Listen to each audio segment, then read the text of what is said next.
Good afternoon, Kenyans. This is Kenya News Alerts. Nawakaribisha sana to our show.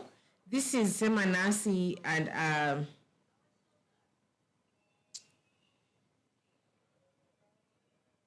Kenya News and our Kenya News Alerts evening updates combined. Okay, so let me see. So there are two things that are going on, okay? There's a Kindiki issue. Kindiki right now is in Makueni. Na kuna hiyo issue pia ya nani? Ya Natembeya. The case of Natembeya na proceedings na ambazo zinaendelea.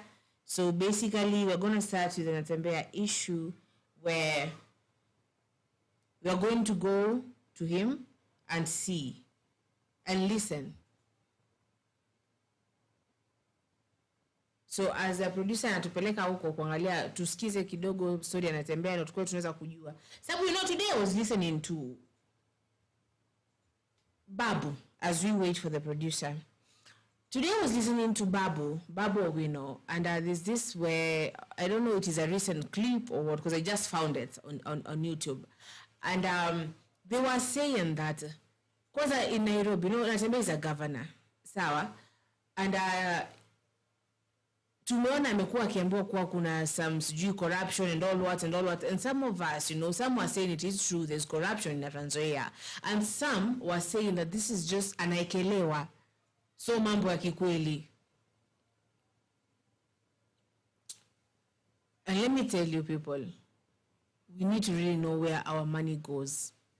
Because Babu was saying, kama let us say Nairobi, of which someone may say that Babu anasema hivyo sababu yeye anataka kuwania. So maybe he is trying to aribu. My producer says that the video is ready. Let us go to the video. Only had Wednesday. I wish to request to be allowed to register a few issues. Before we proceed. One is that this is the first time I'm appearing before the Senate committee on such a very short notice. Yes. Proceed. Yeah, the letter was written on 30th, which was a Friday, followed by a weekend. Sunday was a public holiday, meaning Monday was a holiday. On Tuesday, I had another engagement here in Nairobi at a court case here. So it means that I was only having Wednesday to look at these issues. I don't know why this appears to be hurried, because like we're just given about 3 days to look at these issues.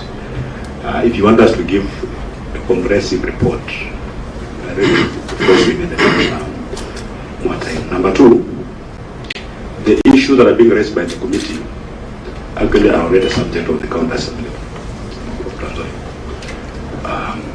Agriculture Committee. Almost word for word, the CEC has that communication. Now, I'm wondering how this matter, again, it was transmitted to the Senate, and yet it's already with the County Assembly.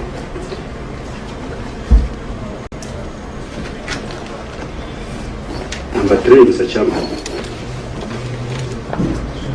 you raised some issues over the weekend about my appearance here. They were very strongly worded statements. And you are basically saying that you are coming to persecute me here and to get me off the way. And that you are assuring the Speaker of the National Assembly and Kenyans at large to put their TVs on. I hope this one is also on, you can put it on, to hear how the Senate is going to grill me.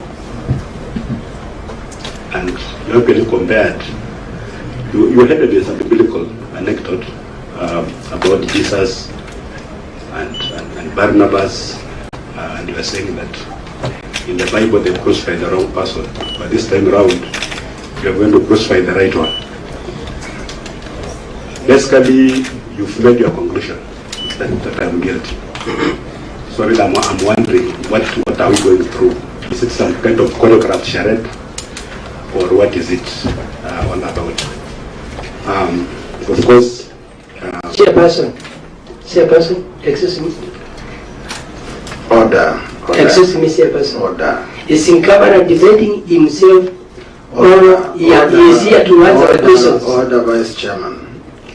Maintain your cool. The Senate Committee, Mr. Chairman. Governor, just a little bit. Yes. My friend, Vice Chair, this is a session of the Senate. It's official. And whatever we do here is like the official sitting headed by the Speaker of the Senate. And therefore the Governor has all the right to put forward his reservations, and we shall deal with it and proceed with the matter. Thank you, Governor. Proceed. Mr. Chairman, yes. Mr. Chairman, I'm saying this because the Senate Committee has quasi-judicial powers. It's like if I decide to come here, can I believe you see someone that can be arrested and be brought here? That's how serious the Senate Committee is. It's not just a talk show. And when you come here, you can discuss very serious issues. So if the chair of a committee has made such remarks in public, what chance do I stand for fairness? Will it be a fair hearing? If a magistrate or a judge were to make such remarks in public about an accused person going to appear before them, I think the logical thing to do, if the judge made those remarks in the heat of the moment, I think just reasonable for the judge to recuse himself. For what I'm trying to say is that I'm actually requesting the chair, because of those strong views that he holds about me, that he recuses himself from these proceedings. Because justice must not only be done, but also be seen to be done. I'm already judged. He go to his platform on social media. He's on fire. People have already concluded that we messed up the procurement process of this case. So really, are we just going through some kind of sham process? Yeah, I'm ready to proceed, but not under these circumstances where a pronouncement has already been made on my guilt or otherwise. Thank you. And then, of course, lastly, I don't know if it's relevant, we received a set of issues that we are supposed to respond to. But then it will be a rumor that, again, the chair and a cabal of other people sat and generated a list of another 23 questions that are going to be raised here. I have the list here. And I want to sincerely say that if those questions are raised here, and politely asked to be excused, because the Senate cannot be a platform where people out there transmit their views through honorable members. So these questions are here. We are given about 23 of them. So if any of them is raised, honorable chair, and politely asked to be excused, because then it's true that I've come here to be persecuted like Jesus Christ. Thank you. And if you can allow me, I can play that clip, because it appears some members are not aware. I can play it. The exact words that you said. You have put your case. The members have ears and a voice to judge. Honorable members. Let me go first, Chair. I'll actually tell the Governor, I'm actually surprised because I didn't hear the creed. But when I sit here as a competent senator and too as a member of this committee, committed to ensure that the business that we transact here, this being a house of record, is done fairly. And I can assure you that I wasn't aware that there was any prior preempting of the situation. But having said that, you also indicated that the notice that you're given was very short. You have a right to lie to the committee and request for more time. That's a privilege that you have, that's a right that you have. And I'm trying to look at the documents I have here. I don't seem to have anything that says or indicates that you felt the time was short. You still have that right even now to request that you be given more time. That one is a privilege that you have, and you can still use it. And I want to assure you, Governor, that we do not sit here to prosecute anybody. We don't do that. I personally I come from Rima where men are truthful, at times very truthful. And I can tell you that I come here because I want to follow up the matter, because I have relatives who live in your county, and they would want to see us follow the matter up, but not prosecute anybody. And I think it's a high time that we Kenyans learn to leave politics out of every business that we do. Some of these things we do them because we want to make each other better, we want to make systems better, we want to make service delivery better for the Kenyans, and we want to ensure that Kenyans get value for money. A way that Kenyans have learned of learning away from some of the things that bring politics into it, but Governor, I'm not sitting here for that reason. I don't want to believe that sitting next to me here is a professor in law, and I do think and believe that his commitment to ensure that we serve justice in this country, he should be the last person who would sit here to prosecute or persecute anybody. And I want to assure you that I didn't come here for that reason. And I think Chair, let me submit that. Thank you, Professor. Chair, thank you. Chair, I have heard the concerns of the government. I just want to address one issue, a legal issue on oversight. And you have talked about primary oversight. We have two forms of oversight, primary oversight and secondary oversight. And in terms of the decision of the Supreme Court on the question of oversight, what the Supreme Court has held is that all forms of oversight, both forms, either by the County Assembly or Senate, can take place either at the same time or at level, because the County Assembly may interrogate a matter on different aspects. I do not know what they are doing on this question, but that would not stop Senate from interrogating the matter of asking questions. Number two, I think you preempted an outcome based on what you perceive to have seen or heard from public rallies that I don't think members know anything about, or most I do not personally know about. I did not see what clips you are talking about, but I thought the issues are so specific because they relate to procurement or dealings under the embedded program, and you'll ask very specific questions. And I think the rules of this house are that if you are unable to respond to a question, you will simply say so and move on. So I thought you'd let the process go on, and then if there are issues of concern, then you can raise them as you go on. But of course, I'm also alive to the fact that aspects, and I do not know whether those fall within question number 5 or 6 or 7 of the schedule that you have. So now, who are open to fairness,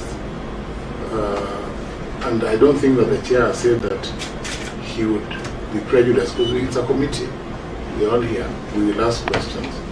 And unless you feel completely ill-prepared, I think the best way is to interrogate the issues, proceed with them, and then we do a report in the end. Because finally, remember, a report of this committee will find its way to the House under the standing orders, and all members will have to deliberate. I'm sure you have your able senator here as well. I do not know what political platform both of you stand on. Maybe you're both in the same platform, I do not know. But I think we have a whole set of 68 senators who deliberate on all these issues, and it cannot be said that we can all decide that would be unfair to you merely because you perhaps share different opinion. I also note that you have referred to, even if some of these matters are under other processes, it is fair that Senate, remember that it's a devolved function under Schedule 4 of the Constitution, and we deal with this program, we deal with these questions, and then we come up with a fair report. And I think having this challenging the report are there, but it is important that we continue with our work as a committee, exercising, as you said, the judicial powers. Thank you. Let Senator Abbas give a comment, then I come. Chair, I think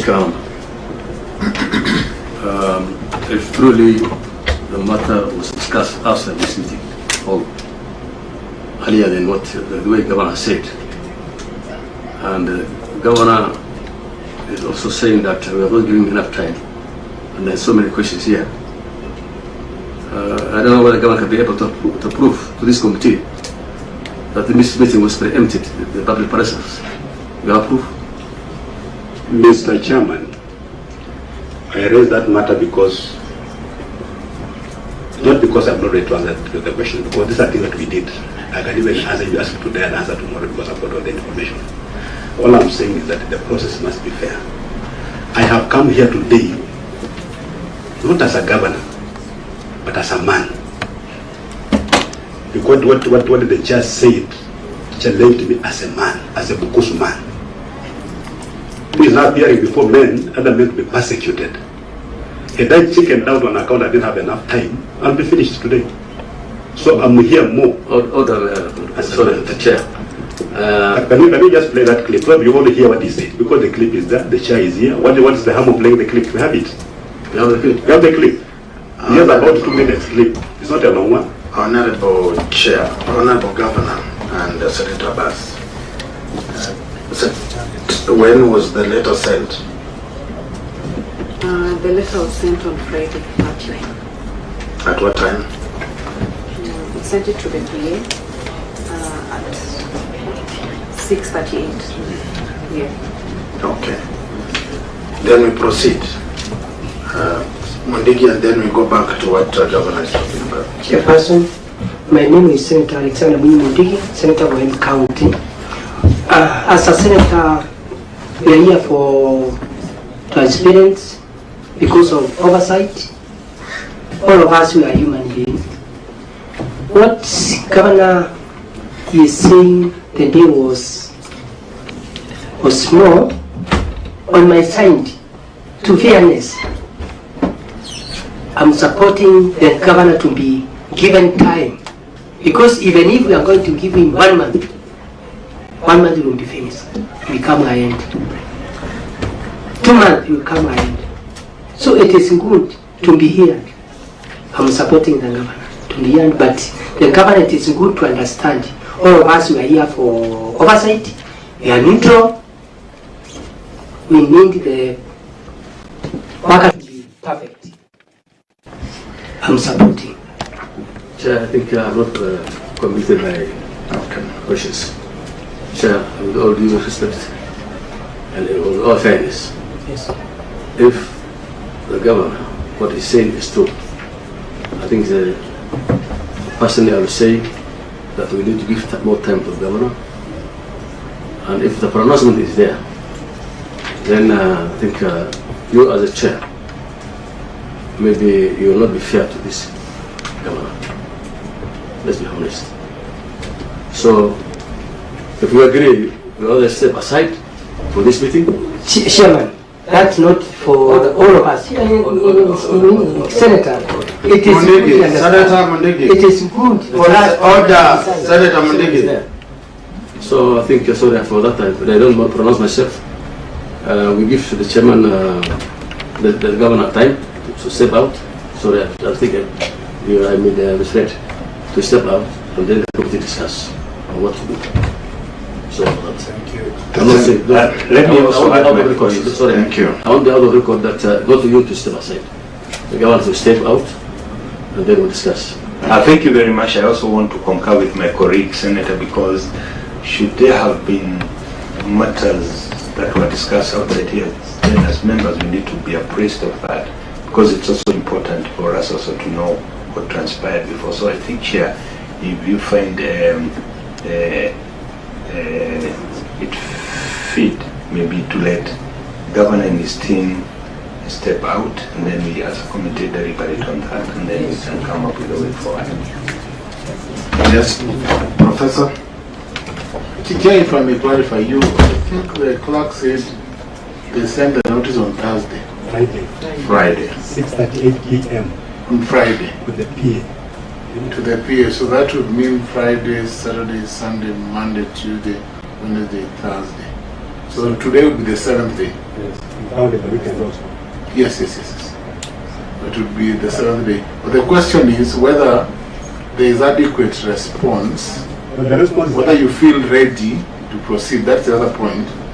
Because I'm sure you're Governor, I know that you there may have been a court order barring you from visiting the county. No. Or you are in office. Yes. Then you're good to go. No, we are prepared. We are prepared to go probe. You are a lawyer. Yes, of course I am. The chair cannot appear to be biased, and the chair cannot appear to be working on behalf of somebody who is not inside this committee. And I'm just begging, very, very humbly, Governor, that if we step out, let that clip be played when we are out. Make your own judgment. But Governor, I do not know whether you are who is a Bukusu man here? Are you the Bukusu man?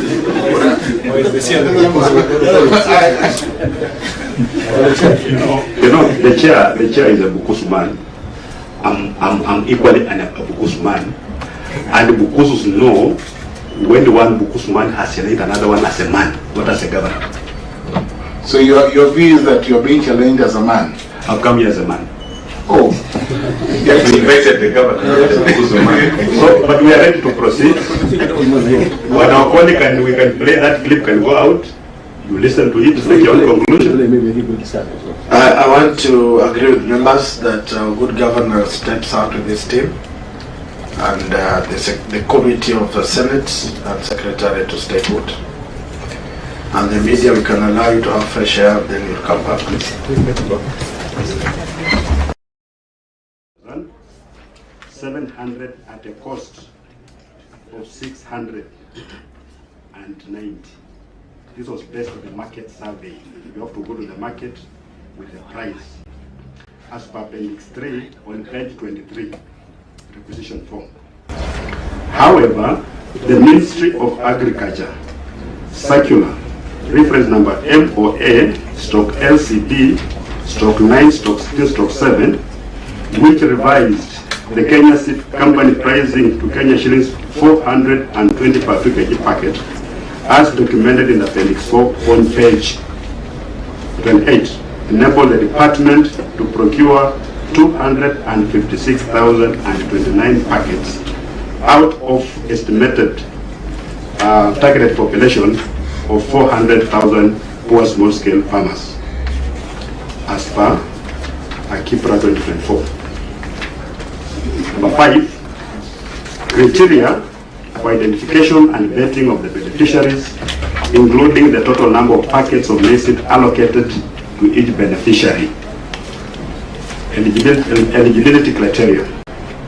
These must be small-scale farmers, small-scale landowners of 0.2 acres or less who are poor.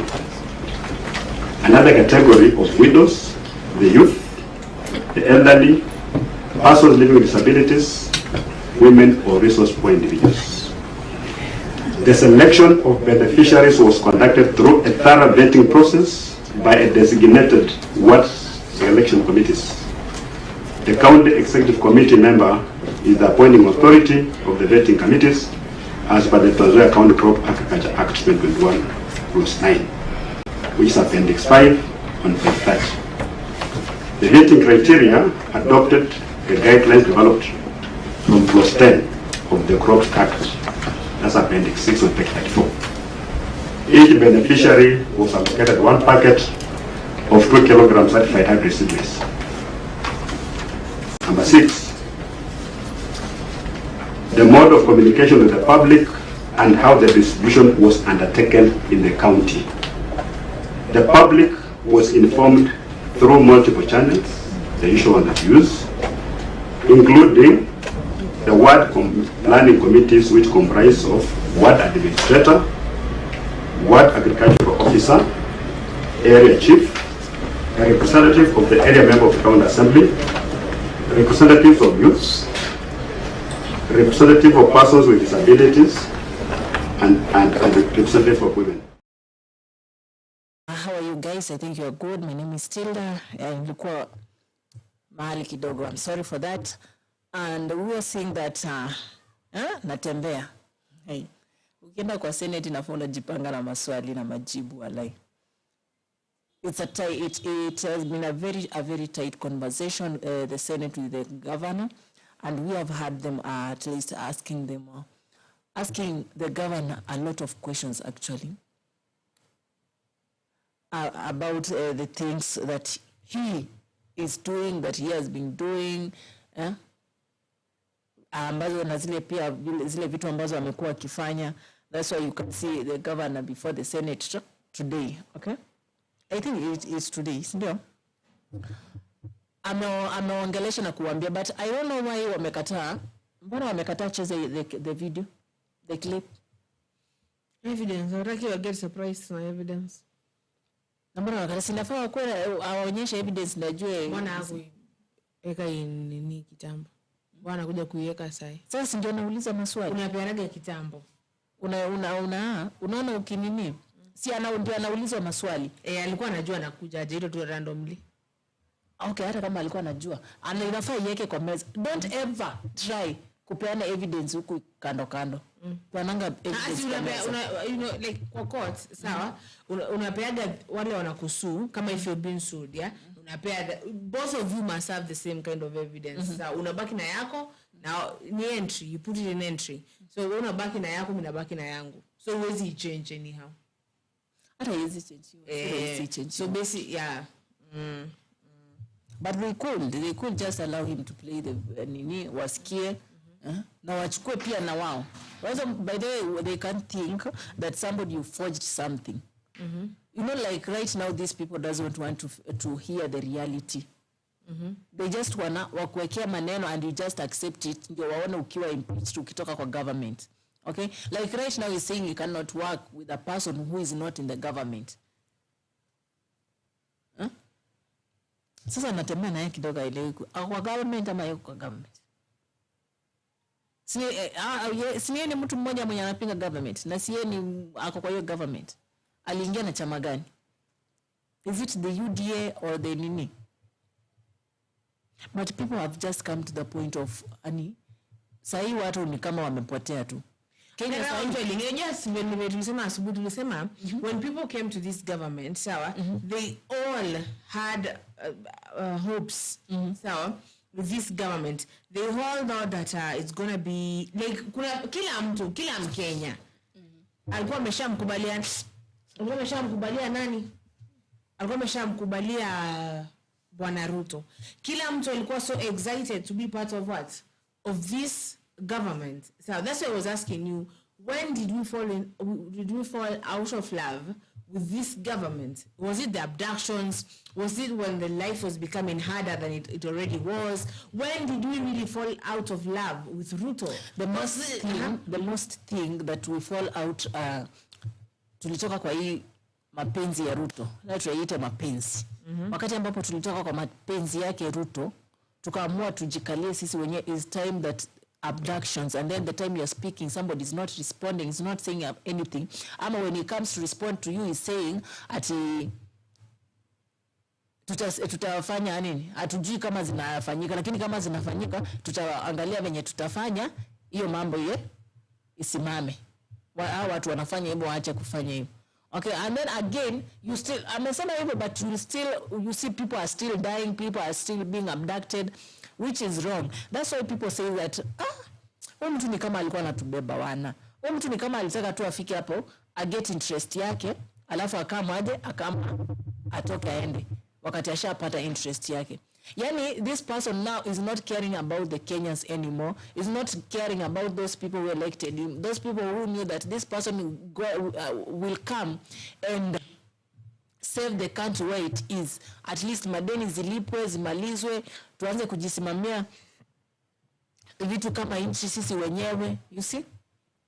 Hapo sasa ndio watu mali tuliangukia kabisa, tukasema this person hana huruma, hana huruma. Yeye anataka kile kitu amesema afanye.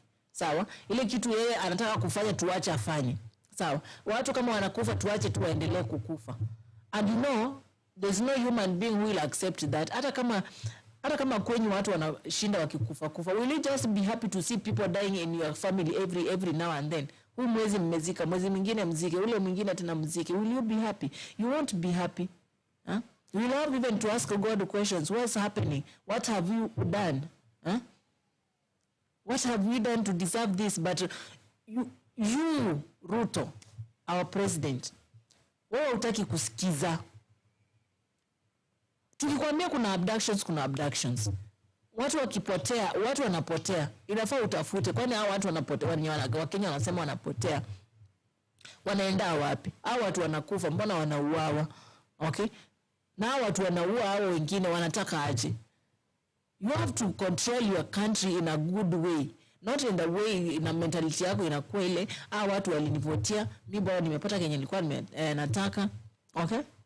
Na nikama nini? So I think one of them is this Natembeya, who came in this party knowing that this party is a good party that will lead the country to be in a good way, that will lead a country to be to develop some things, to make sure that the country is okay, the country is moving on in business. Yani vitu ziko sawa kabisa, hakuna kukopa madeni. Sasa mliingia pale mkijua serikali ya Kenya Kwanza ni serikali ambayo ni sawa, serikali ya bottom up, lakini hamkujua bottom up, mnijua tu ni serikali ya maendeleo kwa sababu ni Kenya Kwanza. Like you just came and see the true colors of this man when he gets into the office. Okay? Aliingia tu kwa ofisi mkakaa, you relaxed and waited that you wanna see what will happen. Sasa anataka kudu, and then it came the first time akawa blackmail, ashalipa deni kidogo, imebakia kidogo. People was very happy, Even I had others were telling me, you know now, nani? Ruto ashalipa deni kidogo. Tuliwaambia mtu atakam through. Tuliwaambia mtu atafanya kazi. You see? Alafu, all of a sudden, economy ndio hiyo, vitu zimepanda, yani maisha imekuwa juu. You see? Yani vitu sasa hata sisi wenyewe hata wale walikuwa wanashangilia pamoja wakisema ati this person amekuja kukomboa Kenya. Ndio hiyo sasa. Kenya gani amekomboa? Ameikomboa na wapi? Sasa hivi muongeleshe venye alikuwa anakuongelesha pale akipiga kampeni zake. Usikie venye atakujibu. Wewe ukifika kuwa president utafanya venye wewe unajua. Wacha mimi nifanye venye najua. That is a president telling you that. After you just asked a question. Yeah, just a question. Yeah. But then angekuwa a polite person, angepeana that answer in a polite way. Akisema unajua sasa hata afadhali ujiseme. Kuna vitu zingine pale wasema bwana mimi nilikuwa nafikiria nikifika pale vitu ni rahisi, lakini venye nimefika pale. Mwanzake ndio anazurura huko. Hiyo ndio kazi yao, kwani wanadu? Hiyo ndio kazi yao. Hata producer anatupeleka huko inafio. Sasa huyu mwingine naye amepewa hiyo kazi ya kuzurura. Ani a blackmail wa Kenya, aone venye wanatoa pesa, wanasaidia wamama, sijui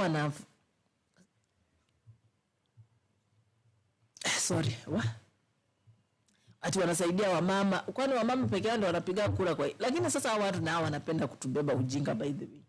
Wamama peke yao ndio wanapiga kura kwa hii Kenya. See everybody who always vote ama ati wanasaidia wamama, sijui wamama ndio wafanye nini, wamama ndio sijui wanafanya nini, sijui wamama. Yes, sisemi ati wamama ni vibaya wapate misaada na miradi zenye wanafunguliwa wakifanyiwa huko, wakichangiwa pesa. It's not bad. Yes, it's good. Maybe ni kuempower kazi ambazo watu wanafanya, wamama wanafanya ama bla bla bla, you know. Okay? But you should say tumeenda kwa hii county kusaidia hiyo county, si wamama. Mtasema wamama alafu wazee wakae nyumbani hiyo siku wasema wamama wakaenda wakapiga kura alafu mtapata wapi hizo kura za wazee sasa? Hiyo ni another way of campaigning, because we don't want to show you that we are campaigning, but we are campaigning. Hata kama mnasema ati sijui ni nini inaitwaje? Ni siasa au wako na siasa ya ukabila. Hata nyinyi pia mko tunaye. But they talk a lot about Gachagua being tribal, yeah. But they too are very, very, very tribal. Yeah. They're just there, musikue kama ule wenye wako na chuki, musikue kama hao wenye wako na siasa ya ukabila, just shouting, preaching something that even people cannot understand. You, both of you are tribal. Yes, mnatembea kote. Mnatembea kote kwenda kuangalia ku campaign kwa nini zote, kwa kaunti zote. Okay? Lakini kuna kaukabila ndani yenu. Hata afadhali mwenye anatembea kwake akifanya huko, kwa sababu anajua akienda huko bado anamletea vita. Akienda nini nyingine inakuwa ni vita. Anatumiwa goods wanakuja kuharibu nini zake, mikutano zake. So akikaa kwake anaona ni kama ako na amani. Nyinyi mnatembea kwote, afadhali yake ni hiyo. Lakini sasa hii yenu ni worse. Yenu ni ile mmeibeba ndani ya roho. You don't want to show it. But hata sasa mwenye anaonyesha tu. Afadhali mwenye anaonyesha tu mimi sijui kuvaa nguo. Or I don't know how to say this word. Actually, if you don't know, you don't know. Just say I don't know. Of course hata kuna tena pia kuna venye unaweza ongea na mtu aseme uko tribal. Sure. Kuna unaweza sema mtu anaweza kuja kuuliza, like in the street you always see like there are some people always ask questions. Wanakuuliza wewe ni tribe gani huwezi date? Mtu anakuambia siwezi date Mkisii, mwingine anakuambia siwezi date Mluya, mwingine anakuambia siwezi date Mjaluo. You see, kila mtu by the way everybody is tribal. Kila mtu anachagua ile mtu anataka. Yes, dating ina depend mali utachagua. Sawa? Hatuwezi sema ni tribe, lakini kuna ule tu anachukia tu. Nasema hiyo na hata ni watu wakuwa wameisha kwa hii dunia huko si Kenya. Now that's being tribal. But Gachagua has tried, okay? Alijaribu kwenda Kakamega. What happened? Vita zikatokea tu huko from nowhere. And then wengine wakina Weta. The time Natembeya went to Wetangula's place, ni huko Bungoma. It was just again tena maneno. Wetangula stood. You can't come in my home and start isolating me or doing what? Wanasema insulting. Kuna jina lingine hapo. Not insulting, kuna jina lingine hapo. Kuna jina lingine hapo hivi. Insulating, umesema insulating. Kuna jina lingine iko hivyo lakini si insulating. There's a name. It's like you insult or you disrespect me. It is those. Kuna jina lingine alitumia ndio naitafuta. Tutakutafutia clip. Continue. Tell producer to look.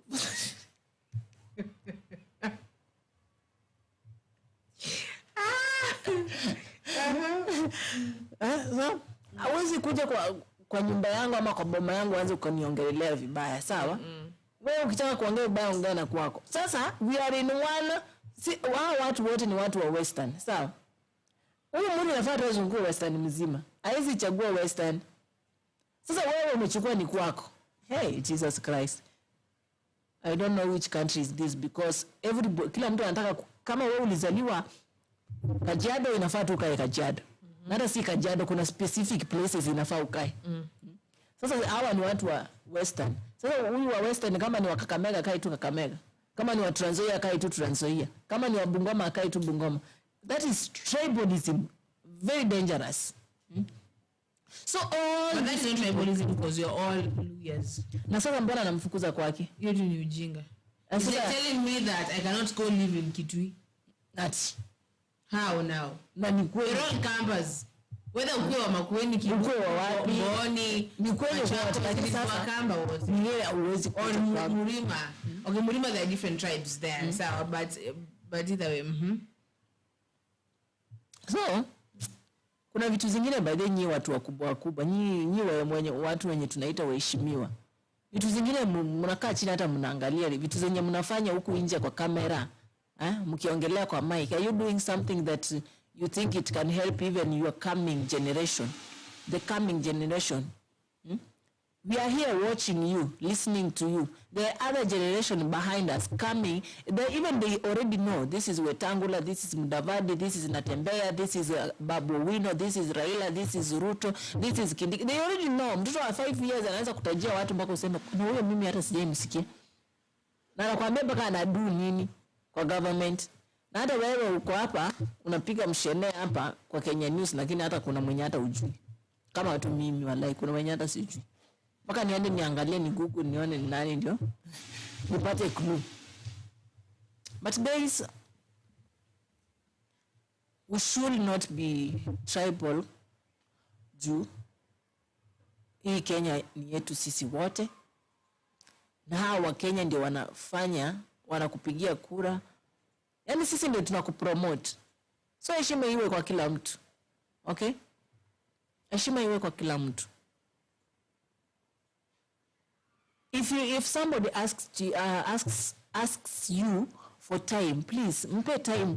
Labda kuna kitu anaenda kufikiria, apange, aone venye ataitengeneza. Lakini mbona kwa hiyo Senate committee hapo anauliza Natembeya anauliza vizuri apewe time. Sawa? Mwingine anasema haizi pewa time.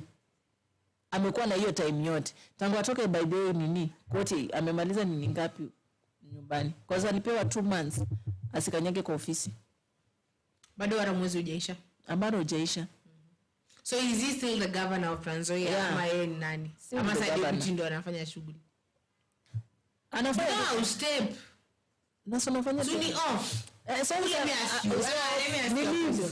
Wakati umepewa leave hapa. Sawa, na hii ni leave yenye umepewa na boss. Amekwambia chukua siku 3, chukua siku 4, chukua wiki. Ufikirie kama hizo siku 3. Sawa? Kama ule wakati wa samaki. Sawa? Ukaambiwa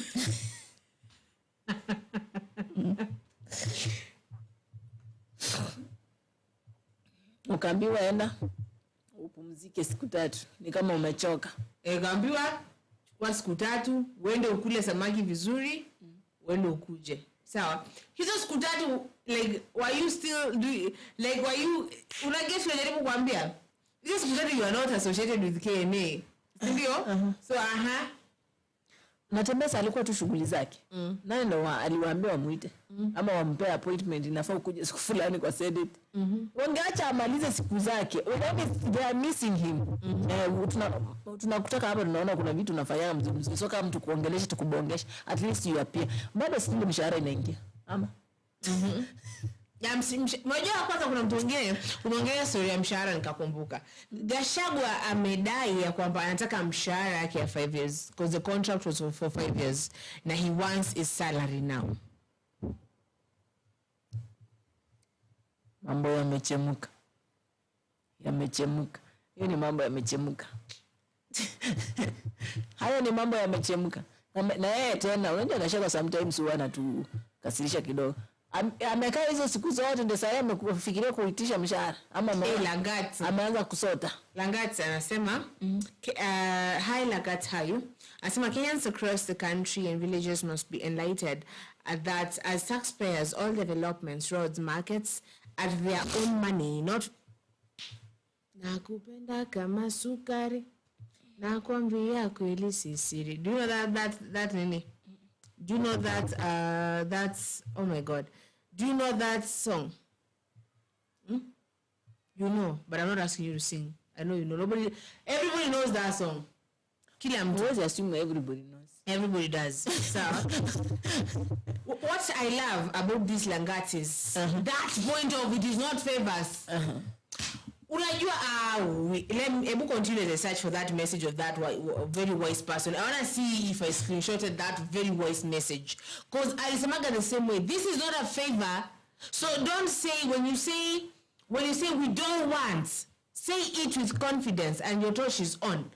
Say it with confidence because it is not a favor. This is your money. Oh Langas, hi cabbage kwa bili yangu. Sikupali cabbage, mwambie kubaye pizza. Don't accept that. I will bargain for you. So guys, by the way, hizo vitu zote zinafanywa kwa nini zao, bills zao, but we are the one being taxed. Yani, that's why I told you in the morning guys.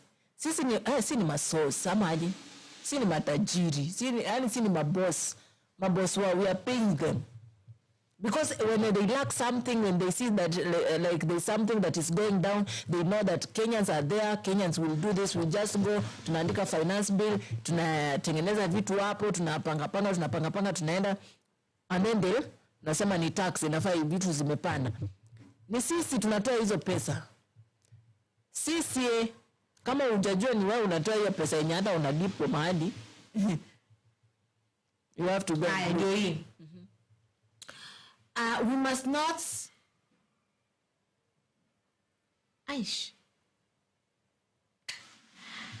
We must not forget one thing. Sawa? We are not the bad guys. Sawa? Kuna hii point nataka tusikie hapo. Ile pointi hiyo yenye Lang'ata amesema. Sawa? We must not forget one thing.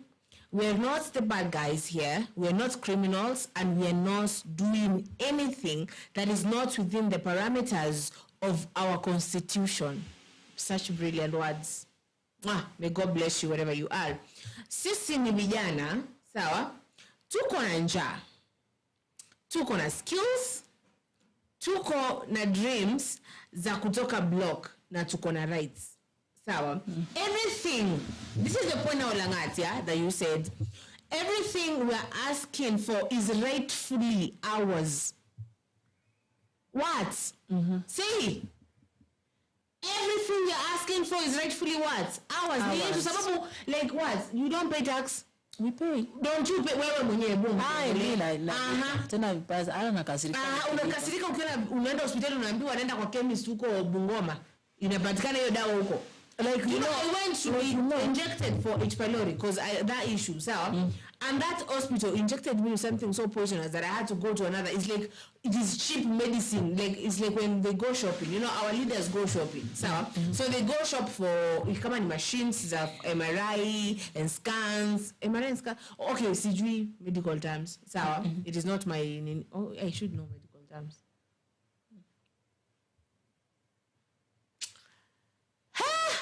You will know. I will. They are there. I'm failing everything now. Basically, when they go buying these things, ni shopping and kufanya shopping. Ni kama kama una do vizuri unapata like kuna Samsung ya 250, that is Samsung Galaxy, unapata kuna A24 iko 150, unapata 23 iko place flani. Unakai unaona hey, hizi my series ni ngori, let me go with like 120.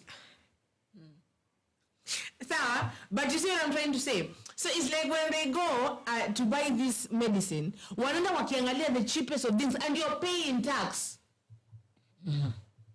That you deserve the best. I heard there's this motion that hakuna governor, hakuna politician ambaye aenda kutibiwa majuu. Kama wewe ni governor na hujafanya Kenyatta Hospital ikuwe vizuri, unatibiwa hapo mali penye your person is going. Sababu unatoka hapo unaenda Dubai kwenda kutibiwa huko, unatoka hapo na India enda kutibiwa huko. Alafu watu wa hapo they go into Kenyatta wanaambia unajua machines sijui ilifanya nini, hawezi pigiwa scan hapa unless when there's Mata Hospital, and it is money and money and money. So let me continue this. The very brilliant person, brilliant. So everything we're asking for is rightfully ours. It is not a favor we are being done, and that is the thing nataka. Unajua mama zetu na baba zetu walikuwa wanabebanga wamekubalia, you know. If you want, my grandmother used to say this a lot, sawa, and may God alipema peponi. My grandmother used to say, sawa, that if you want someone to be your prisoner, the easiest way to make someone be your prisoner, you don't let them know. That is the easiest way. So our parents were prisoners. Asubuhi nilisema kwamba walikuwa wameka kwenye shimo, wamefunikiwa kwenye shimo, wako kwa giza, they know nothing. Watakuwa wanafunguliwa kidogo wanarushiwa tu maji. Wanafunikiwa tena. Wanafunguliwa kidogo wanarushiwa chakula, wanafungiwa tena. You see, that is how our parents were, until now they gave back to a generation which was like, no, we're not going to live in this darkness. We're going to climb and crawl and be there. That is what you saw back in June last year, 2024. That's when our people were like, nah, what? You guys are going to, with private jets, to go give birth, my Jew. You're going there to do streaming, and we're here suffering. We're here in the dark. Unapata Mandera hamna barabara, lakini enda sijui wapi. barabara imewekwa mpaka kwa shamba mahali mtu anapitia. Let me read this. So it is a favor we've been done, and this alone, I'm gonna read that thing again. Everything we're asking for is rightfully ours. It is not a favor we are being done, sawa? And this alone should give us the upper hand in being confident in our actions. Like, you should stand and be there and be like, you know what,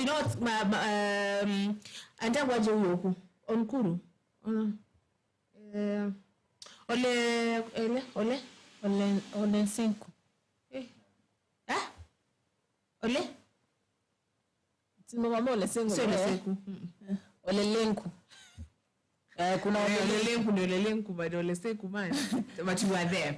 Unaona nawambia haya basi, with all due respect, I want to know, nataka nitolewe hizi stuff.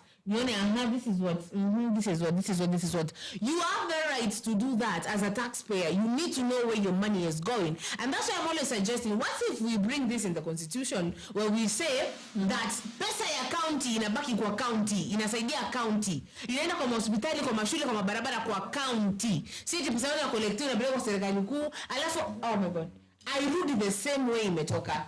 Kama ni 3 billion imetolewa hapa Kajiado County, inapelekwa kwa serikali kuu, inarudi hapa 100 million. Hiyo pesa nyingine imeenda wapi?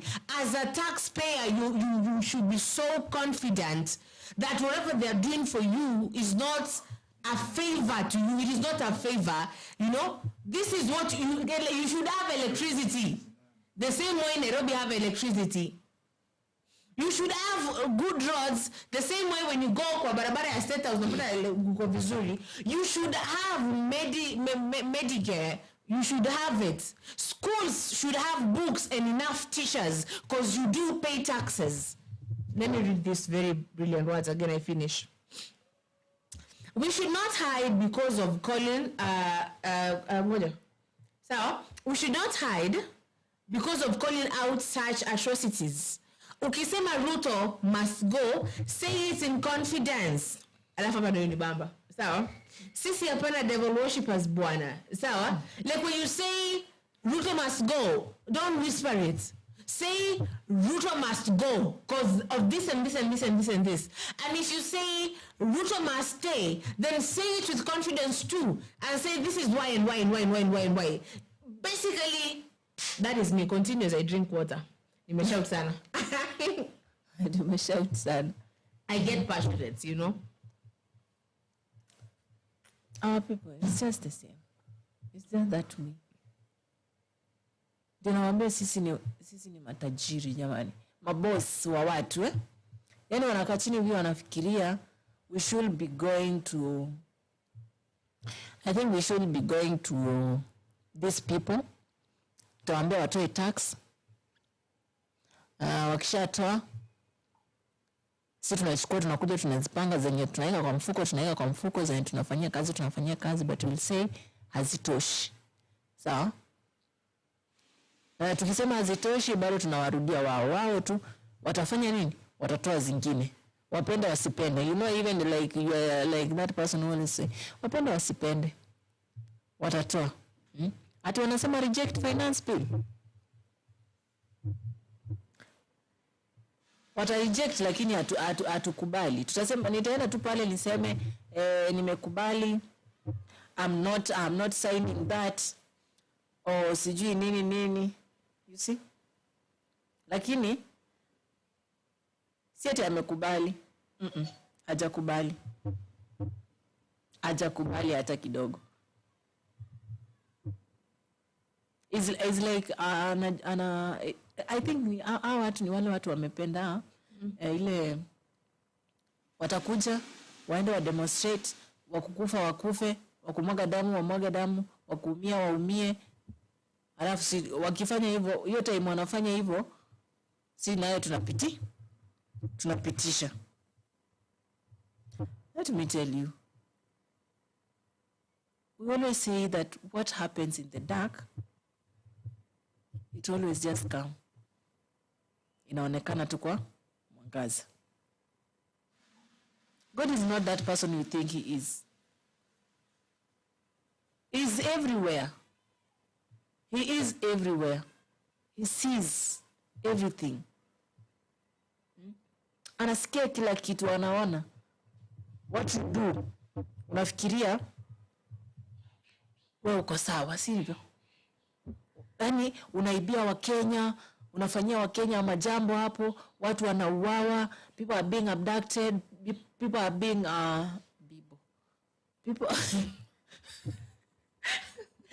Sasa kushika ikifika time. Ndio. Wangu umejaribu asubuhi alafu zimeanza kuload, zinashika jioni. Zinashika tangu asubuhi. Zinajua is coming. Pale kuna Pablo Escobar anasema sawa. Alafu kuna Langats anasema is the responsibility of Gen Z and Kenyans to educate, enlighten, teach wamama kwa villages that Kasongo is not helping you. We must rescue our country from Mwizi and Muwaji Kasongo by all means. Yes, we should. I'm going to read another one. I don't know why. So, unaona, like one day, kuna day moja, man. So, there's a day where we speak and then everything goes back. It's like, I'm like, was this person a time traveler? Because you see that message was sent like months ago. So, and Langacho have spoken the same thing. And this way you're saying we should educate, yeah? I'm going to read about it in a few. Because anyway, our mothers should be taught. Our mothers and grandmothers should be taught and told, no, mama, eti nakuja hapa nakupea, eti anaeka dawa mbili pale paracetamol na Piriton. Na anakuambia eti ameenda, eti ametoa pesa nyingi sana, akeka hapo una believe eti amejaribu. Hakuna mambo ya kujaribu. And that is where I come and say that we need to put also, we need another new constitution. Sikudanganya. Yeah, we do need. Mali nabaki hakuna place ya two-term. Cause hiyo two-term inafanya mtu anazembea. Ai? Langasa anasema Kenyans, we have already known all the characters, behaviors, leadership style, attitudes, political conmanship, tactics of Mwizi and Madere Kasongo. So don't fall into development brainwashing tactics are for him.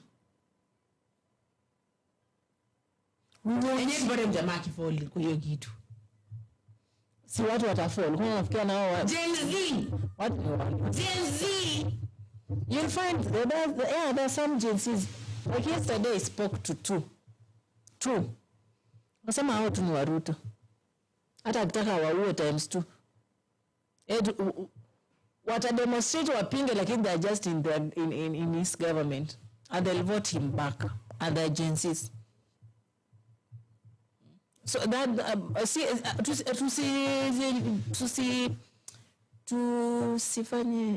tusijigambe.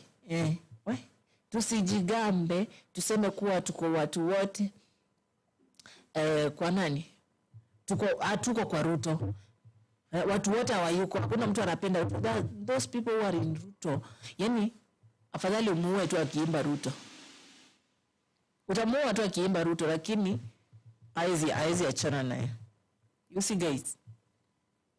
So there are those who are for Ruto, are those not for Ruto, are those still for Raila, are those still, kuna wale wanatembea, kuna wale wasalasia, kuna wale, kila mtu akona wake tu. But you know guys, what I always say is this, we don't want to see, kuna hao watu wenye wanakuja huku kando kando, wenye wanakuja kuharibu kura. We just want two people in there. Kwa pale kwa ballot, tunataka watu wangapi? Wawili tu. Yaani tunajua tu ni huyu na huyu yani wana wawili tu hivi wanatembea. Okay, hivyo kuna mmoja ana overtake, huyo akikuja tena mwingine ana overtake. You see, you wanna do that. We don't want to just stay on the same thing. Yani kuna wale wanakuja wale wa kuharibu kura, unapigia huyu, mara wale wanapigia ule, mara wale wanapigia ule, mara wale ni wa ule, mara wale hiyo hapana. Nasikia? Hiyo hapana. So tuangalie vizuri kazi yenye tunafaa kudua hapa. Kuna wengine tu wanangoja, wanasema, kuna wale wenye wanasema tu nani Ruto tutampigia kura. Kuna wale wengine wanasema Ruto hatutampigia kura, sisi ni wa fulani na lazima na fulani apite. You see guys, so things will just happen. Things are happening, things are down, okay? And if you just sit and think that mimi ningeomba tukue the way we said in the morning, Zulfa, tukue wale watu like we can be all Kenyans, we just choose that one person that we want to vote him, that we want to elect. Aende tu, yani tukue mtu sawa na ni huyu tumeamua ni yeye anaenda, whether we vote or not, ni huyu. And guess what we said, akifika pale kazi ameshinda ni aende tu. Hakuna ati kupewa position nyingine ati jua ameshindwa hii apewe nyingine. Sasa kama ameshindwa hii nyingine utafanyaje? Utafanyaje?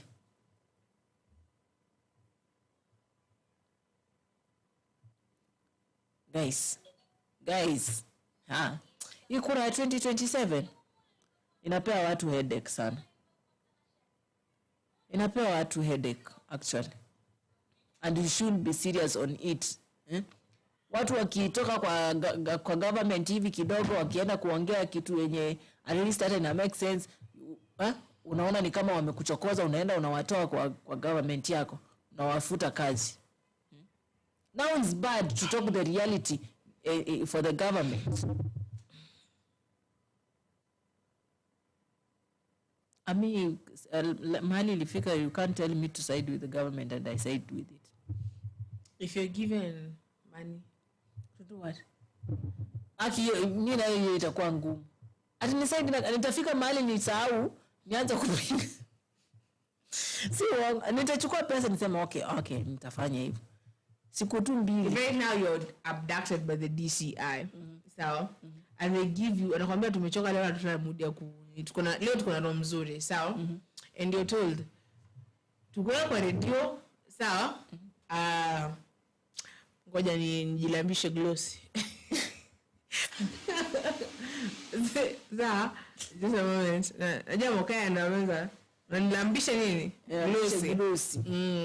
Nilambisha glossy. Sasa if you're told, sawa? Leo wenyewe na ujue saa pale tools zimepangwa za tocha. Zile ulisikia yule demo akisema Agatha. Sawa? Unajua hii inaingia sehemu. Una get? Na waambiwe choose. What choose me? Choose, sawa? We give you money. You start talking good about the president. Na kila day utakuwa na post moja. Ukipraise the president. Ama hiyo yenye sehemu yake. What will you choose? Wanipe pesa, lakini sasa shida ni moja. Guys, for me I don't lie. Sitaki kusikia uchungu, lakini I will take the money. And that money, the problem will come to this point.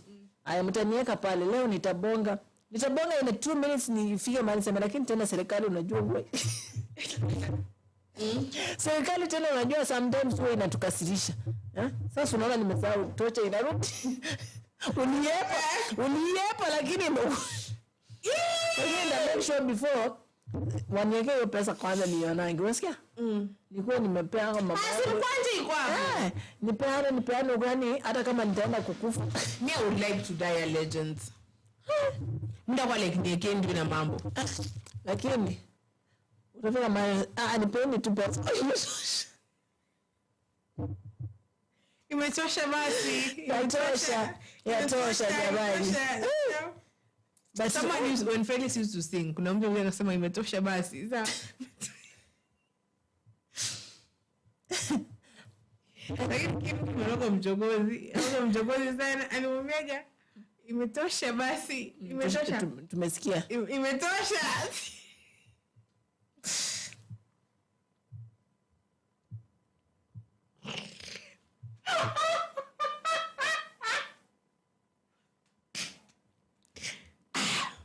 You know, these people are using fear and intimidation. This is fear and intimidation.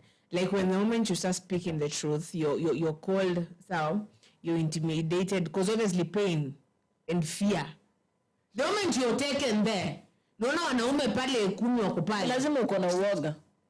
I usually ask them, why don't you negotiate with me in a place of like openness, not a place where I feel pressure, where I'm already at fear, because your mind is always flight of what? Flight. Fight or flight. Your mind. Now mostly it's flight. You know, when you go through a lot of pain, your mind shuts down to stop you from feeling the pain.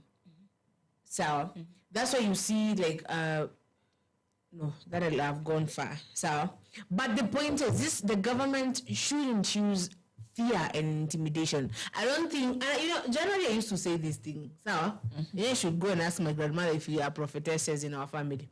So another of the grandmothers, I have a few of the ish.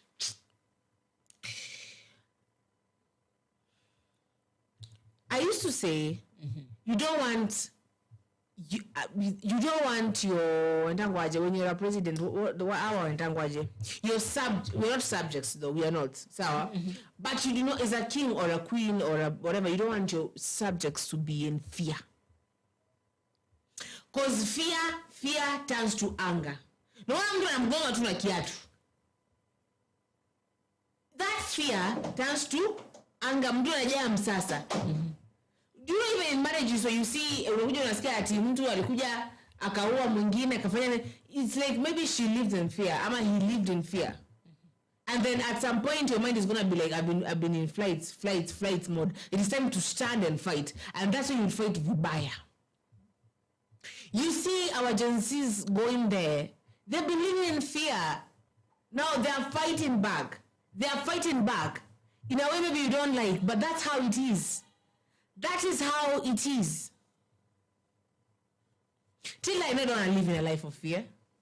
What am I spending? Wakati kidogo nimefuata kwa siku mbili tatu, I was in fear actually. I was changing the tune. Sawa. But then I was like, you know what? F it. Sawa. If they're gonna take me one day, they're gonna take me one day. Like if they want to take me, they will take me. Obviously, in serikali kona mkono mrefu. They will take me here. A sniper will be there in that tree, and that sniper will shoot me directly to die. Now, they will get me if they need to get me. But you know what? If I go down, let me go down like economy. Okay. If I go down, let me go down like a person who really fought. Because nikikubali bribe. Na wewe kubali bribe. Na mwingine akubali bribe. Tunabaki pale. Tunabaki in the same situation.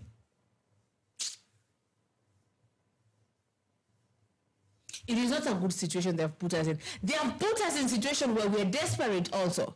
We are desperate is an emergency. Wana kazi hapa kidogo wakikuja wapewe ujinga una matiktokers wengine hapa na desperacy wanaanza kulipa wanze kusema affordable housing, they give me so much for their people. Kama akaletwa Charity Mutheu. I used to love Charity Mutheu. Charity Mutheu so much. And then until the moment I saw her. Now they have started using the Gen Z. Divide and conquer, where you pay some Gen Zs to be a certain way, and then the others now, which Sisi, we are divided. We shouldn't be divided.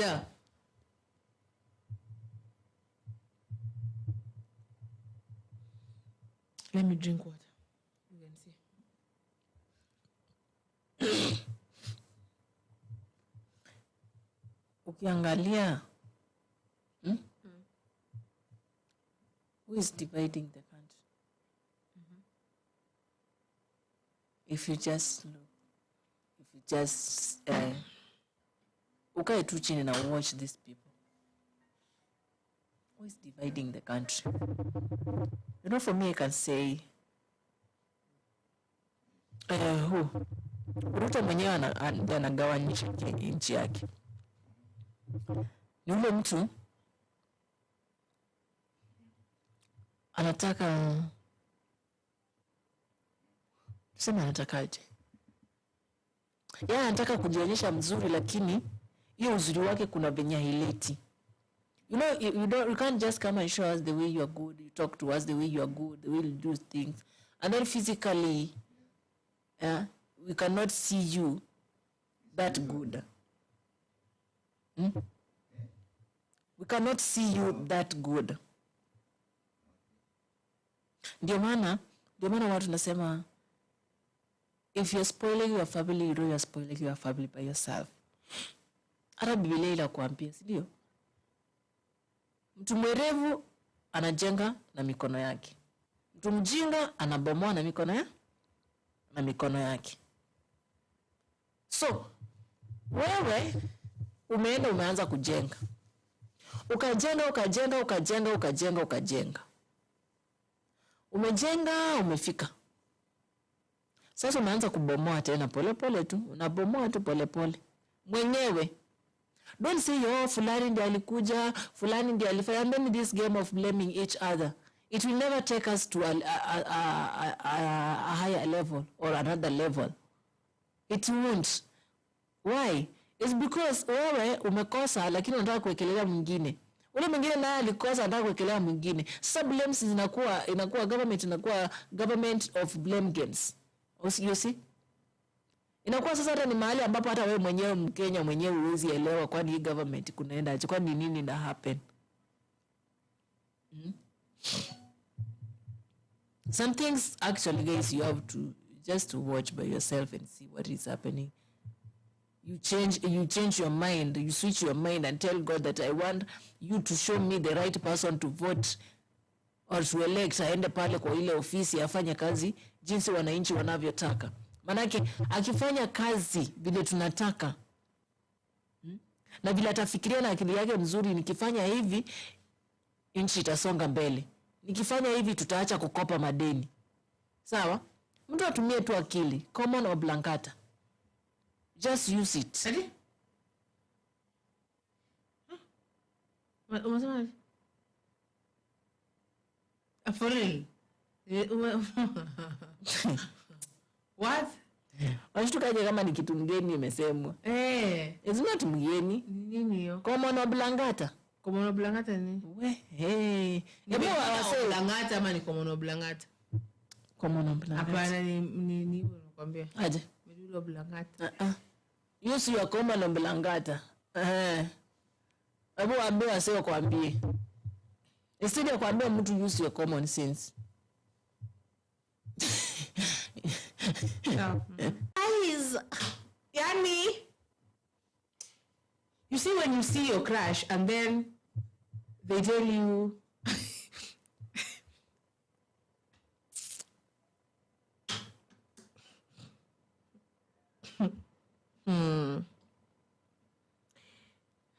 and then they say nianje.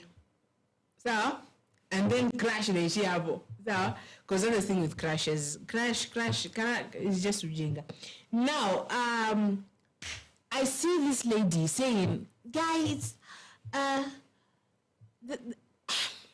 thing about this government, leo meona tulikuwa huko, they were in Mkuru wa Njenga, so Mkuru wa Njenga, na wame invade hizo nyumba, so affordable, guys. You know, you refresh again and you're like, Charity, the virus now has gotten you. Hi, Zulfan Tilda. Hi.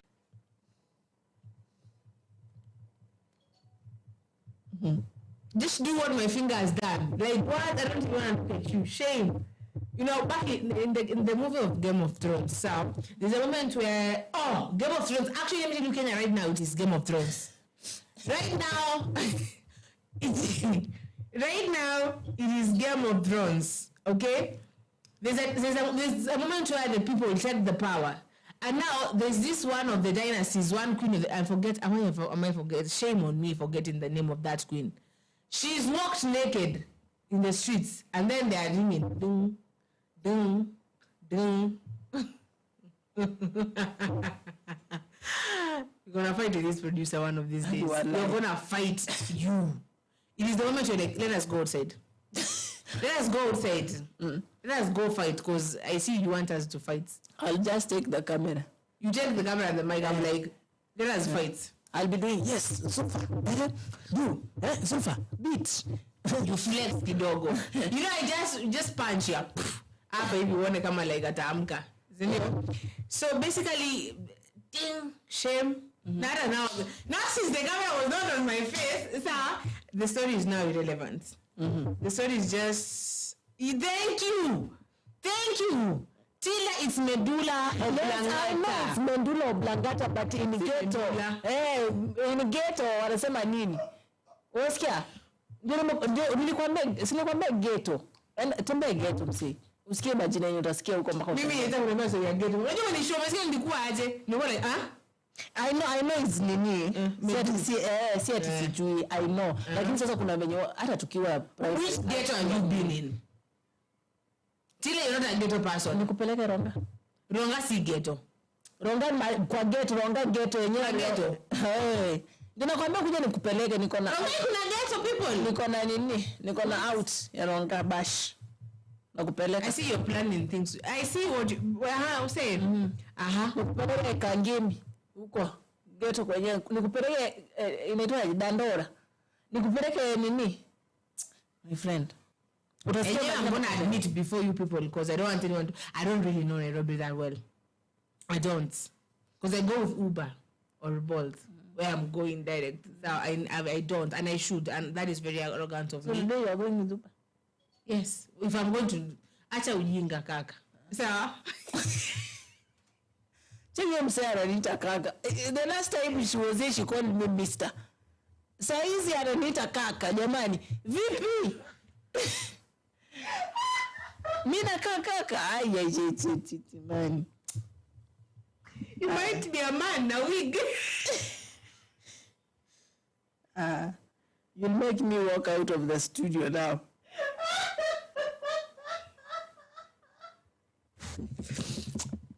You know, Tila, I told you. So I don't look like a ghetto person, actually. Tilda, when I told you when I called me kakako. I know the man in you. I know the man. I saw the man in you when you were doing things and you were everywhere. You were climbing the wards and doing what? You were climbing trees. Oh my God. What? What? Producer, there is words here. There is manenus. Kakangu. You might. I'm sorry, I have nothing against the new people. But if you're a man, a wig, tell me.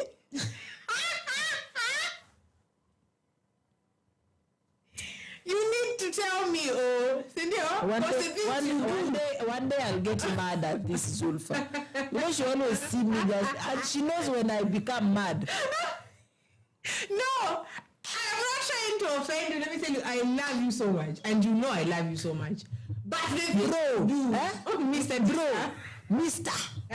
Sasa saizi sasa nimebadilishiwa, nimewekewa kwa Kiswahili, sasa naitwa kaka. Wewe jamani. Oh my God. The things you do though, man, like, you know, you ever look at your friend, you're like, is this a man in a wig? Or what? Cause nigga, man, what? You know, like that day we went to do that stuff. So you are already on that tree. Uko. So, and I'm like, what? When you're putting the bulbs and it's good because you're pro, all that stuff, for women to do things for themselves. But you step there, you've done stuff. I'm like, this is the man. I don't need even a man now. I have a man in the house. You see, that's why. But yeah. No, I'll just go and start staying alone. No. I'll leave Zulfa alone to make to make things by herself. I go just do it in my house, because in my house there's nobody who will look at me. Is this Tilda or is this? I was like, you might be a man in a wig.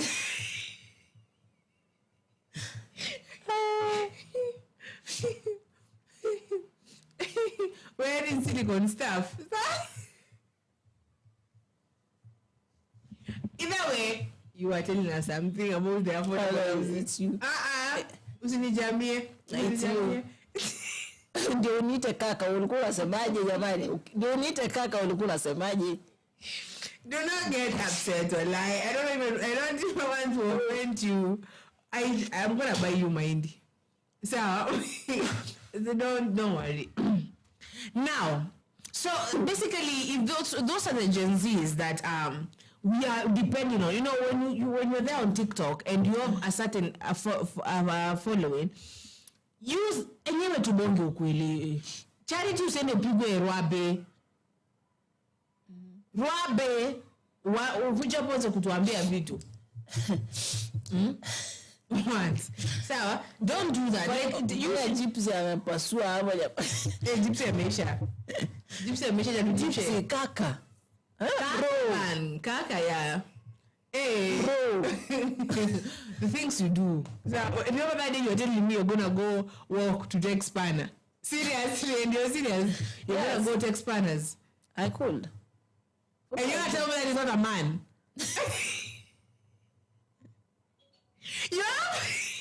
Because people are... You have to bring out sometimes your feminine side, your masculinity. You know, everybody has a masculinity, and please, I'm gonna finish this here now. So, like your masculinity, like, you know, men our age right now, Sawa, are behaving like little princesses, and I'm sorry, it is true. They want you to take care of them, Sawa. They want you to baby them, and it is good. Everybody should be babied, but man, guy, what? Sawa. So that masculinity in you obviously comes out, Sawa. But since a man, it is dominant. It's like you don't have a feminine side. You're just dominant. You're like, I'm gonna take those partners there. And you're serious. Even the producer was like, what?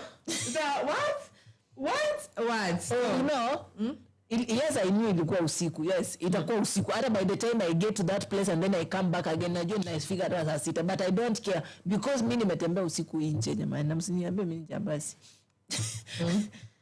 Yeah. I have that courage. If I decide to do something, I'll do it. Si nikikwambia Zulfa yake huyu mtu ameniboa wala naenda kumdunga kisu. Wala I'll go. I know that's what believe the man in you. I'll just go. Nikikwambia I'm going and I'll go. So usiniudhi. Now, about the affordable. Kama sasa, they are using the young people that we are saying. These are the people that we are going like.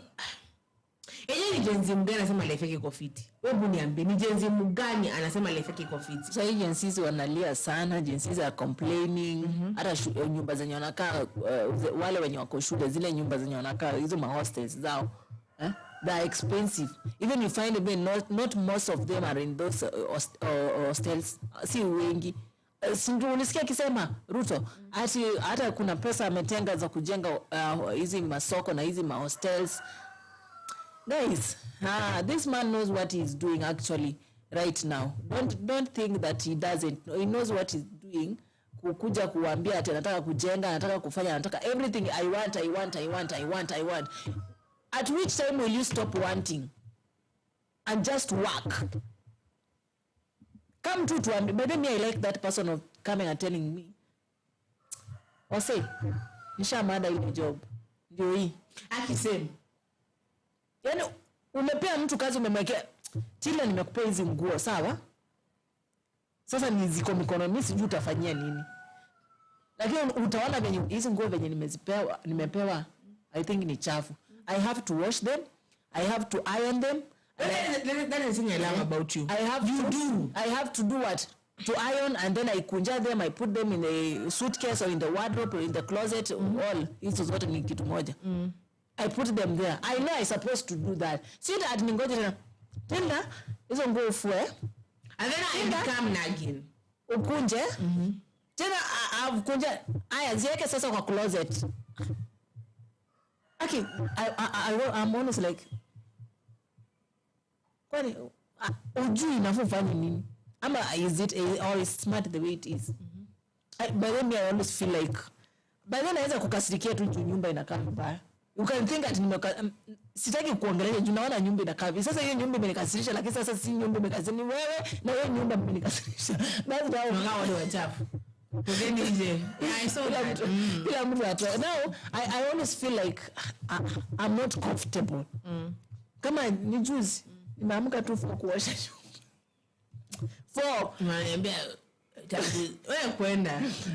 that's why I refuse to wake you up. Go.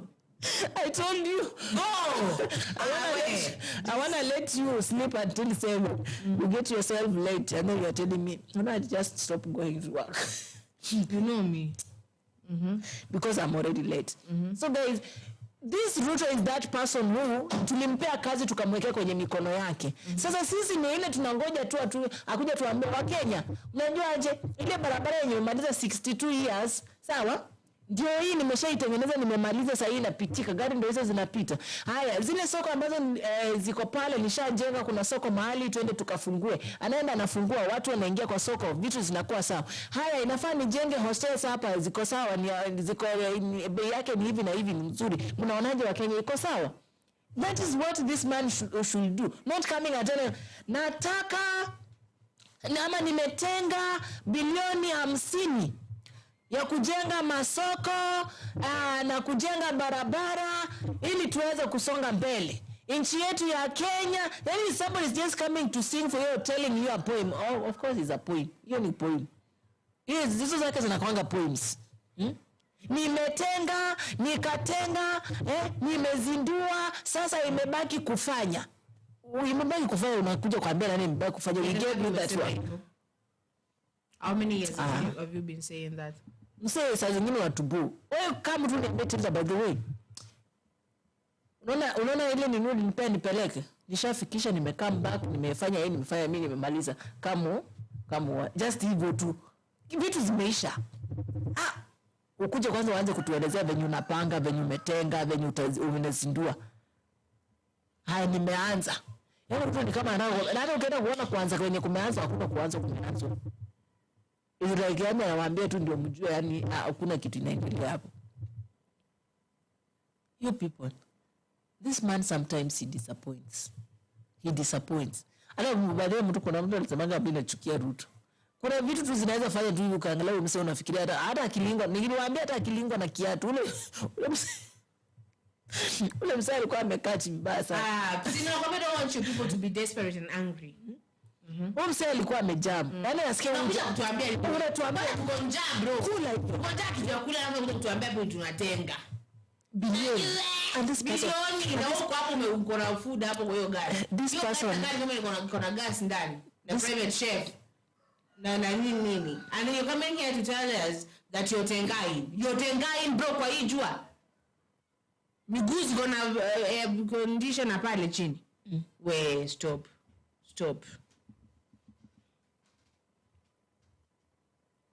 This person.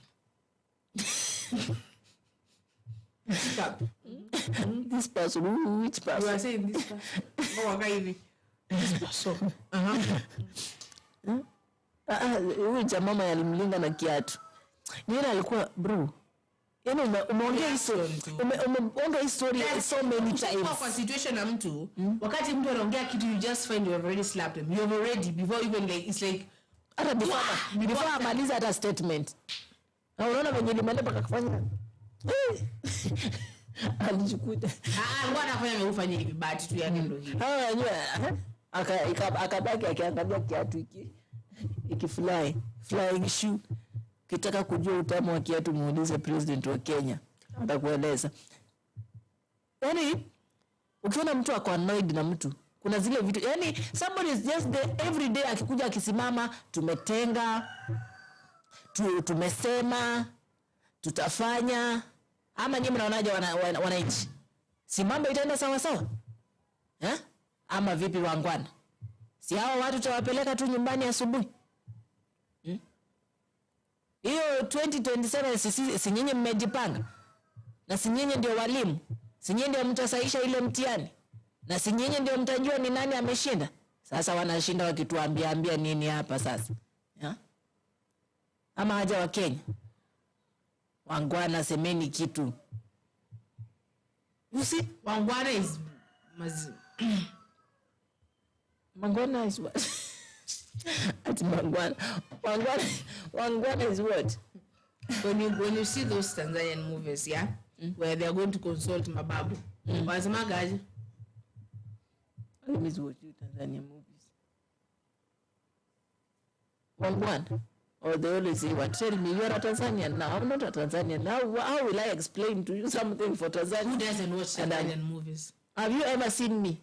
Me wanna watch is maybe you have not been introduced. Sijaipenda tu. You've never watched Kanumba? Back when? What? Back when? When I was in class 4, actually. How many years are those, my dear? By the way, I don't like, on a serious note, misi watchi, hata labda nikuja nipate kwa hata sitasikiza ni vitu gani nafanywa hapo. So, must be jawi na mambo. Just tell me what is going on. Now the Tanzanian in the house has refused to tell me. Where is Koech? What is your issues now? Deal with your issues, Kenyan issues. Why am I even involved in the issues? Say. Akenda kubeba juu.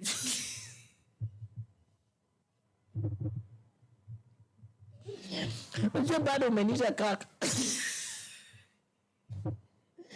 It's still loading and you are adding another one. Huh? You are not serious. You are not actually serious. People. But that is Mr. Ruto. It's not me. Anatenga, huyu ni mjamaa ule anapenda kutenga. Huyu ni ule mjamaa ambaye anapenda bilioni. But this person is a billionaire. I'm not a billionaire. A zillionaire or a trillionaire. Because hizi pesa anatenganga zinaendanga wapi? Kwa sababu akitenga tuzioni zikitengulika. Akitenga tuzioni zikitengulika. Hazitenguliki. Umesikia wapi? Zile za watu wa bodaboda jamani zenye alitenga bilioni 3 zilienda wapi? You saw that footage of that woman cry very painfully. Say, tangu bottom up. Bottom up. Alituletea photo map. Hiyo photo map alisema itatuinua. Hiyo photo map inatuumiza. Sasa tunataka Ruto atuambie hiyo photo map ilienda wapi? As much as we laugh. And it's a very old woman crying. By the way, Mr. Ruto should watch on those tears. They are not always good. This is a woman. This is an old woman. Sawa, huyu ni mamako Ruto. Sisi ni great. Na mfunga mwenye mwingine anasema, "Nimejifunga mshipi. Hii mshipi Ruto unajua ni nini?" Do you remember that thing? Let me clear my voice and do that. Nimejifunga hii mshipi. That is what she was doing. Sawa? Hii mshipi Ruto unajua ni nini? Anafanya hivi.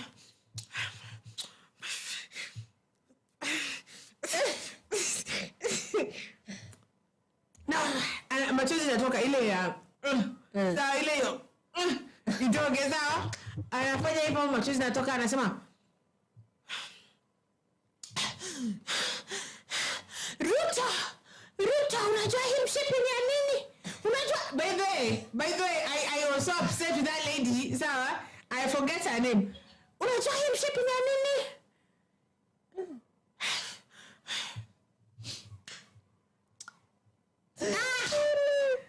Unishikana na Raila. Nimekulaani. Anakaa chini. It was edited. A whole video edited, man. Sawa? That woman, I don't know where she went, man. She was giving Ruto conditions. Sawa? Saying as a Kalenjin, you know why this belt? I don't know why that belt though. Because she didn't tell us why that belt is there. So she was just like, this belt, if you go do that coalition with Raila, we're gonna drop you as a Kalenjin people. But it is all trash. That is what I can tell that woman, because who's really having a good time. Akampea kitu. Perfect. Yeah, you can't know. Many things are just kuna vitu zina happen huku nje, sawa? Watu wanapatana tu huku nje. Ukienda ukiongea kitu aone huyu mtu anaweza ongea kuja niharibie. Acha niende nimnyamazishe na hii. But government ya sahi nyamazishi na do. Sorry. Government ya sahi inaku abduct, inakunyamazisha in a proper way. You catch more flies with vinegar or honey. Let me research. So you ya sahi usitegemee. Wale wanapata doni, wale wanaingia box haraka haraka. Wewe kama bado Yeah, you unasita catch sita more flies with honey. with honey.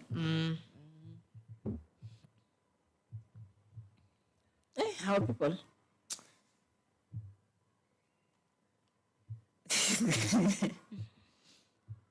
You know, I want to go and deal with the kaka thing first. I want to go with kaka first. So it's like now my mind is not minding. But our people are telling you, you see, Natembeya was given those 2 months so to go and rest. Natembeya akachukua hiyo time aende afanye campaign zake huku nje akiongelesha watu kuliko aende kwa ofisi, okay? Wameona huyu mtu ni kama akaa huku nje atazurura sana, wacha tumuita akae hapo kwa committee. Tufanye nini? Tumbongeshe, tumuulize maswali hapo. Ako hapo anajibu maswali zake. You've heard a lot what he has said, what these people are asking and telling him to do. Some people are agreeing with the government or with the governor, others were not. Okay, they were bringing some other issues that even, of course, but lazima ukuwe na wale wa kupinga na wale wa kutetea. So that's what was happening there actually. And the governor, I think walikubaliana wenye walikubaliana. Inabidi it always go with those wale wengi, wale wenye wamesema yes wengi, wenye wamesema no kama ni wachache. So the yes one will take or the no one will take. So it will depend. Akishapewa hizo siku zenye ameuliza hapa, aenda kapewa, fanye nini? Ajipange kwa vitu zingine ama afanye kazi zingine. Okay? But we want to see in the court the way mambo yake ya nini itakuja. Ilikuwa ni corruption. Sio? Tuone venye mambo yake ya corruption itaenda. Okay? And you know your people, you know people that you will vote in, you know the people that you will vote them out. You know the people who are good, who are working. Okay? You know those people who are you know those people wenye wanafanya nini? Wenye watakama wafanye kazi. Unajua wale watu wenye watakuja wafanye mchezo pia. Unajua watu wenye wako hapo kwa serikali na pia wao wanafanya. Tunataka watu wenye wakienda pale wanachapa kazi, kuchapa kazi. There is no need for you to go there, just sit, relax, zunguka with that chair, okay? Na computer yako hapo, there is nothing you are doing, and then go back home. And then come tell us again, we give you the second term. That, my friend, you have to show us what you've done. And we are not giving you this opportunity to go and then come back and tell us unapanga, umetenga, umefanya. No, that is not your time to come and tell us when unapanga, ukitenga, ukitengua, ukifanya nini. It's your time to go work and then come tell us I've finished doing this. Hii barabara unajua nimemaliza miaka ngapi sasa, nimeitengeneza, nimekamilisha, magari zinapita, inaweza pitika, unaweza pita ukienda mahali fulani. Haya, soko zimemalizika, watu wanaweza ingia waanze biashara zao pale. Okay? Maji, kuna stima zishafika, kwa maboma zingine, kuna whatever, all things that you've done, you should come and tell us sasa umefanya. Yes, si must hata utuambie, lakini kuna zingine inafaa tunajionea. Sawa? Lakini sasa kazi yako every time unatuambia venye umetenga bilioni. Mse uko na do. Uko na do. Si mchezo. No wonder you are just, yani uko tu.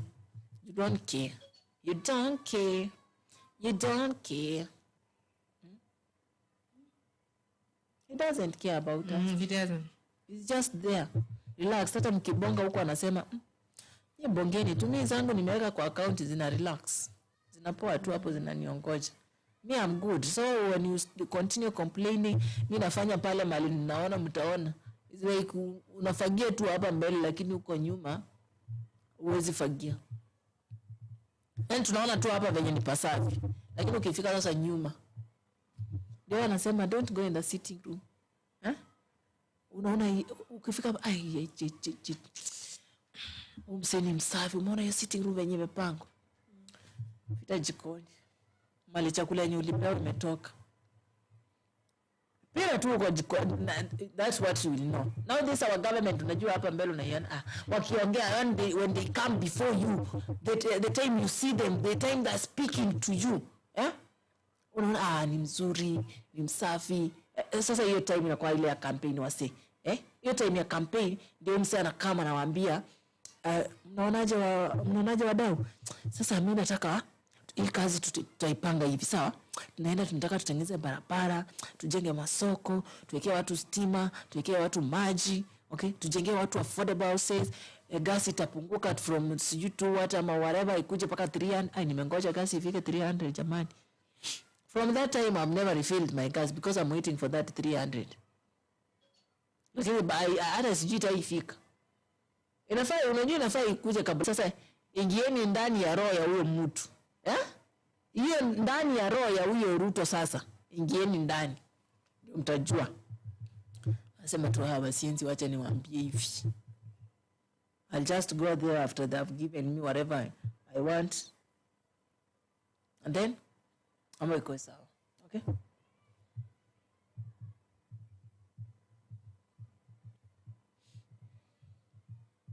So let me see if there's a comment and then we kind of wrap up. Even the net is so bad. Okay. So say your name then.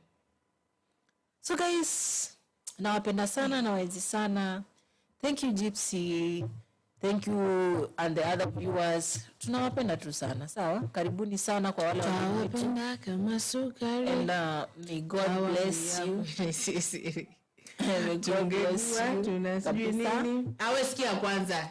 You will sing when I'm done. No, sing. Yeah, when I go. I don't know how to sing. You don't know that song? Yeah, I don't know how to sing. Song bwana Swahili. Nakupenda kama sukari. Nimeisikia, yes, but I don't know how to sing. So you know me. Kwa maana nimeimba ni sukumi hivyo tu. Sawa. Haimba basi. Ningekuwa sijui nina pesa, ningekununulia gari. Nakupenda kama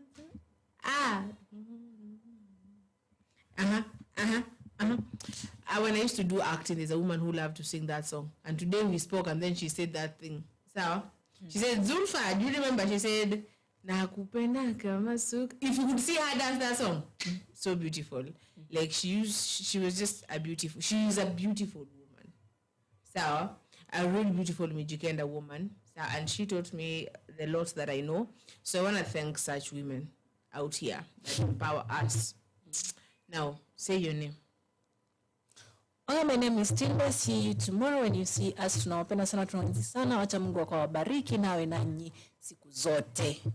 Tuonane inshallah. Hi, jina langu ni Zulfa Kadzo Al-Karim. Nashukuru sana for joining us so much. We thank, let us start with Langat Msemakweli, to Pablo Escobar, to Gypsy, you know, our favorites. Twakupenda kama sukari. Twakwambia kweli sisi. They'll never need for that, sawa?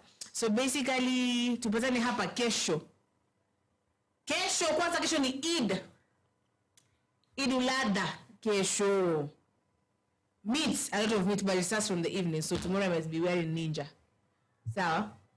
Hivi. So tupatane hapa kesho. So we are inviting you for that celebration. Yeah, tupatane kesho inshallah. Bye bye.